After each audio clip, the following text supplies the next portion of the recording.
In the year 1989, Nintendo was at an all-time high in terms of popularity.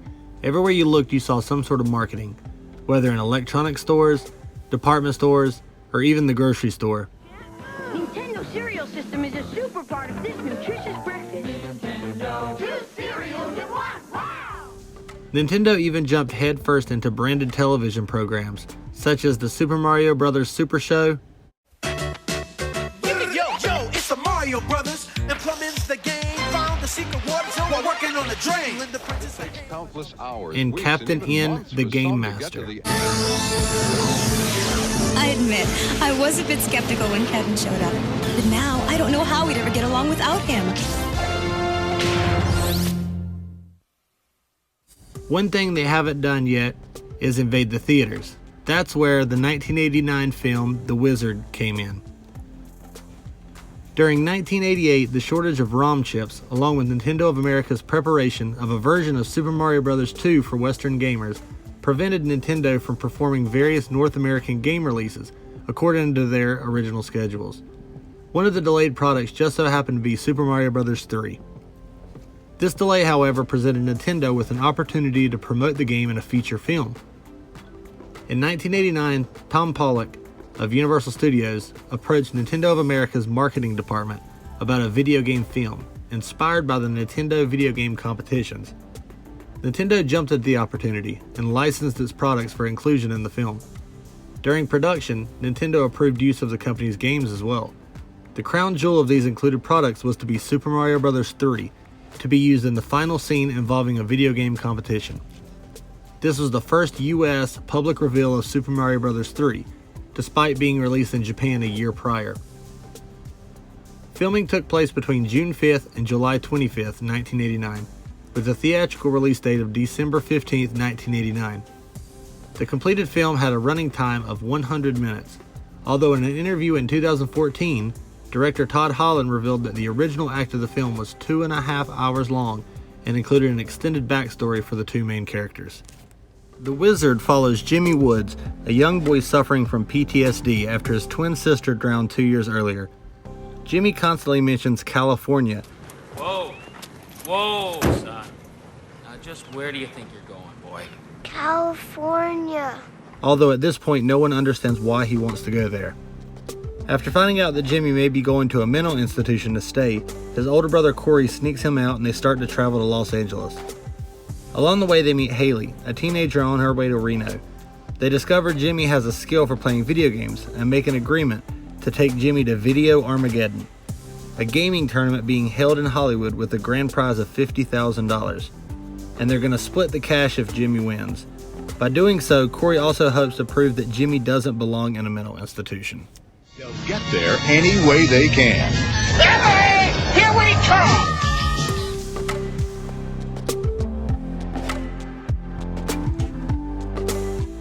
Though not having very many lines, Luke Edwards turned his performance in The Wizard into roles in many fondly remembered 90s films, such as Newsies and Little Big League. Edwards is known for being awesome with fans of The Wizard and continues to act, appearing in the horror films Jeepers Creepers 2 and 3. Savage was a rising child star coming into The Wizard, hot off the success of The Wonder Years and The Princess Bride. Shortly after the release of The Wizard, Savage focused on his academic career, finishing high school and attending Stanford University. Savage eventually made his way back to film in multiple aspects such as voice work, directing, and hosting. He most recently starred in Once Upon a Deadpool and also is the host of What Just Happened with Fred Savage on the Fox network. Jenny Lewis was on the rise as a promising young child star guest starring on shows such as Roseanne, The Golden Girls, and The Twilight Zone. After The Wizard, she spent several years on the series Brooklyn Bridge. After Brooklyn Bridge, Jenny Lewis semi-retired from acting to focus on her music career. In 1998, she formed the band Rilo Kiley, touring and releasing 4 albums before breaking up in 2011. She now continues her solo career and most recently was rumored to be dating Bill Murray, but the rumor ended up being false. They're just friends. Slater came into the film with relative success after appearing in 1985's The Legend of Billie Jean and 1989's Heathers with Winona Ryder. After The Wizard, Slater shot to superstardom, appearing in Pump Up the Volume, Young Guns 2, Robin Hood Prince of Thieves, Interview with the Vampire, and more. Slater stayed pretty consistent on acting. He's been doing voice acting on Robot Chicken, starring in the show Breaking In, and most recently starring in the highly rated Mr. Robot. Bridges came into The Wizard as the most accomplished actor of the cast, starting his acting career in 1948's Forces of Evil. He was most famous for starring in 1989's The Fabulous Baker Boys and being the brother of actor Jeff Bridges. Beau Bridges continues to act, starring in The Millers, The Descendants, and Free Willy: Escape from Pirates Cove. He also was awarded a star on the Hollywood Walk of Fame on April 7, 2003. Jackie isn't known for much other than his power glove. After The Wizard, he appeared in 1992's Breaking the Rules and an episode of Law & Order in 1996, which seemed to be a little bit of foreshadowing. The award for saddest/weirdest then and now cast update goes to Jackie Vinson for being sentenced to 10 years probation for child molestation in 2004, and now being a registered sex offender in the state of New York.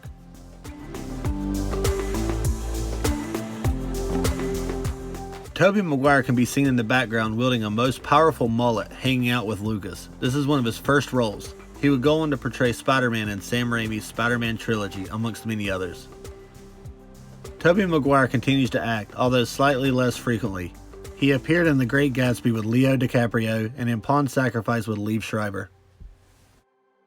It's $226. Well, we only have $27.30.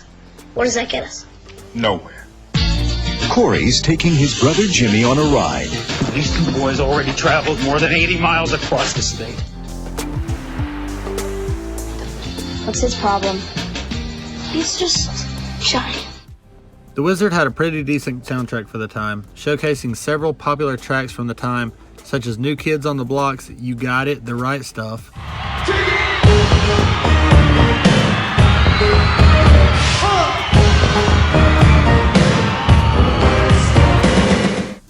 and Hanging Tough.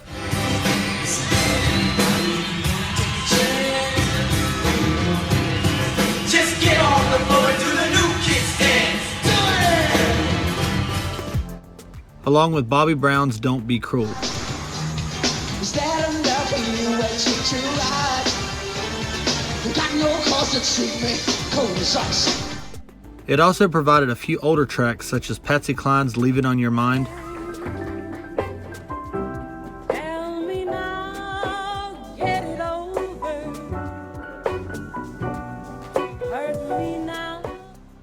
along with Paul Anka's My Way. The end is near, and so I face the final curtain. Other than these, the artists ranged from Bo Deans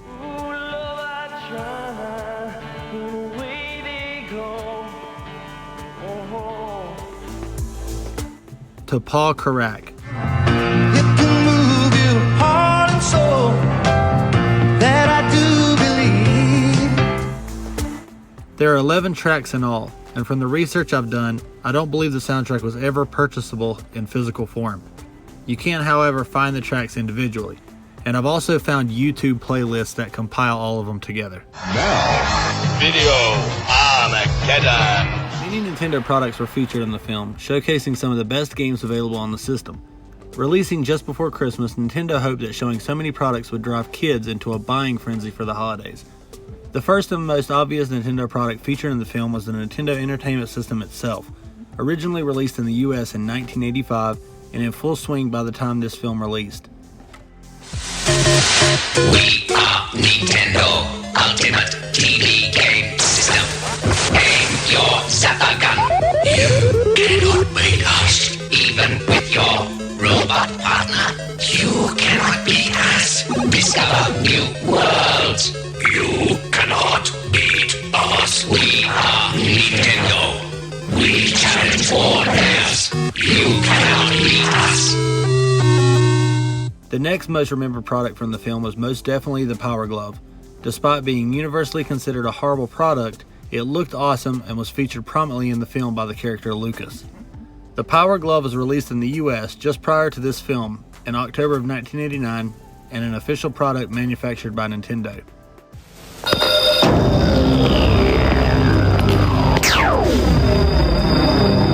The Power Glove for your Nintendo Entertainment System. Now you and the games are one.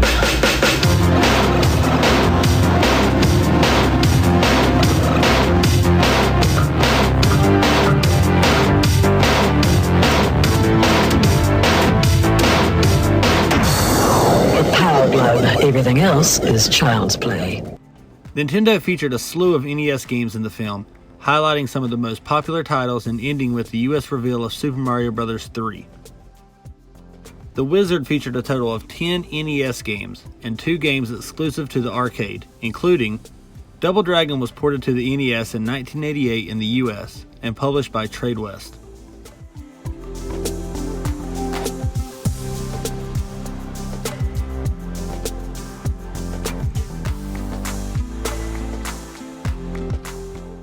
Ninja Gaiden was released on the NES in March of 1989 in the US and published by Tecmo. Like a ghost in the moonlight, the ninja warrior stalks his prey. Unseen, unheard, and unnoticed. Mission accomplished. The final battle begins. Ninja Gaiden for Nintendo from Tecmo. Coming soon, more. Rad Racer was released on the NES in 1987 in the US and published by Nintendo. Play Rad Racer. Play with power.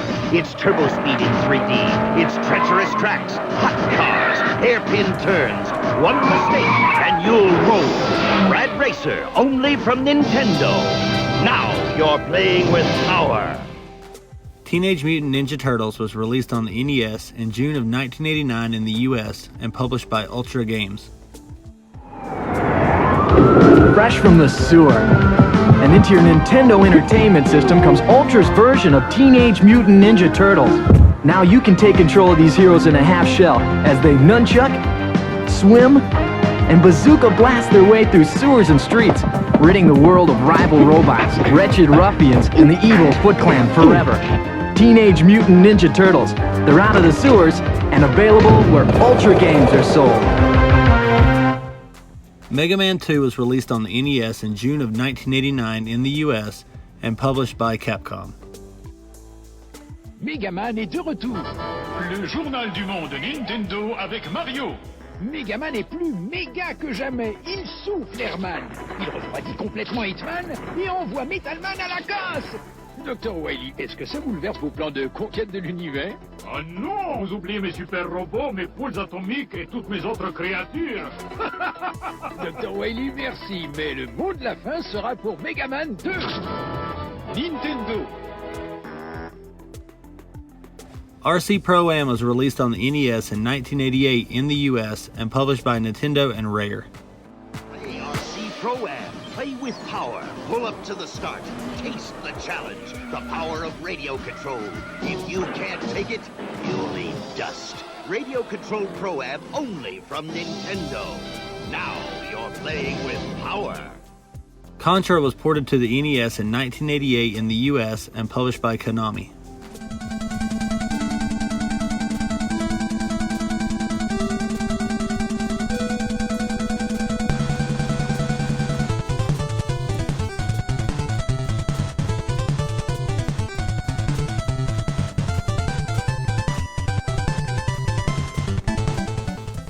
Zelda 2: The Adventures of Link was released on the NES in 1988 in the US and published by Nintendo. The Legend of Zelda continues. Defeat your enemies. Save the kingdom. Use your sword. I cannot help you. Find the crystals. Rescue the princess. Zelda 2: The Adventure of Link. Super Mario Bros. 2 was released on the NES in 1988 in the US and published by Nintendo. Super Mario is back.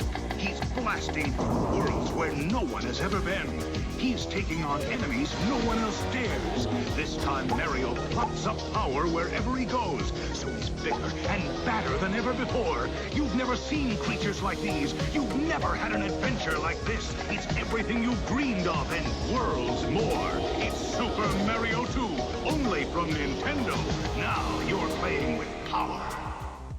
Super Mario Bros. 3 was released on the NES on February 12, 1990, and published by Nintendo. The game's US reveal was in The Wizard.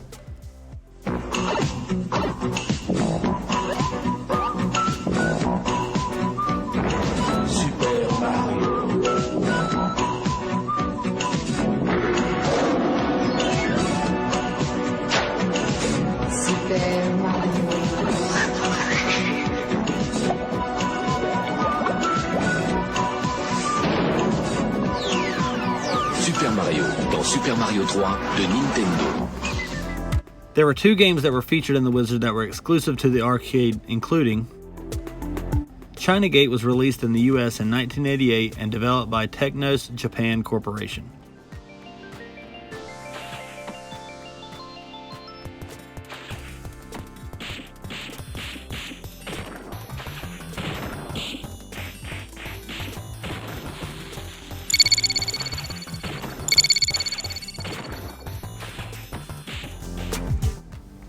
F1 Dream was released in the US in 1988 and developed by Capcom.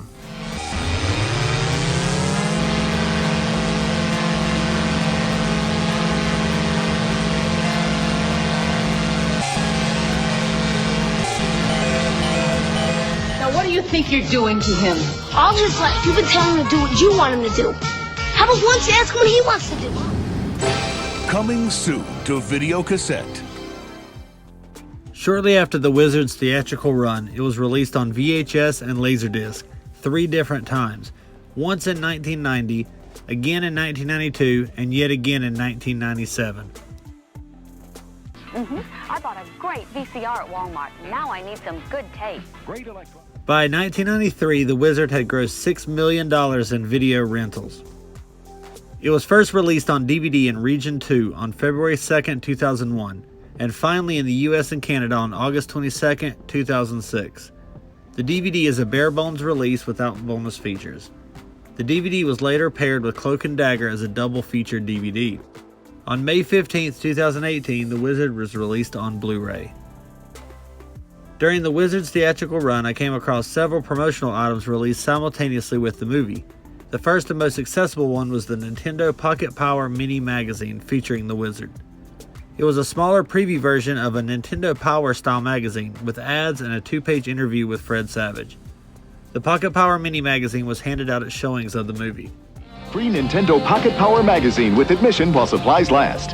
Starts Friday at theaters everywhere. While researching the film, I also came across 2 other promo items, one being a t-shirt released around the time of the film. I'm not sure if it was sold in stores or given to the public as promotional items. If any of you know, please leave a comment and let me know. I also came across a neon-colored fanny pack that was apparently a limited release promo item. Like the t-shirt, I'm unaware if it was sold in stores or given to the public as promotional item. A lot of programs at these prices. I'm buying. Sir. As we approach the 30th year anniversary of The Wizard, it's hard not to appreciate what it was. Despite bad reviews, a mediocre box office intake, and being an obvious attempt to sell Nintendo products, it's grown to be a huge cult classic. There are Facebook groups full of fans, and new merchandise readily available. In February 8, 2008, there was even a reunion screening from Ain't It Cool News at the Alamo Drafthouse Ritz in Austin, Texas. Director Todd Holland and stars Fred Savage and Luke Edwards were in attendance to take questions from the fans. Most recently, PAX West 2016 concluded with a Super Mario Bros. 3 tournament with a replica of the video Armageddon from the film. For me, the reason The Wizard is such a special film is because of its time capsule style quality. It takes a moment in our childhood and cherishes it. A time when we rush home to play a video game, when our imaginations ran wild with excitement, and a time when we all cheered for that young kid, just like us, to win a Nintendo Championship.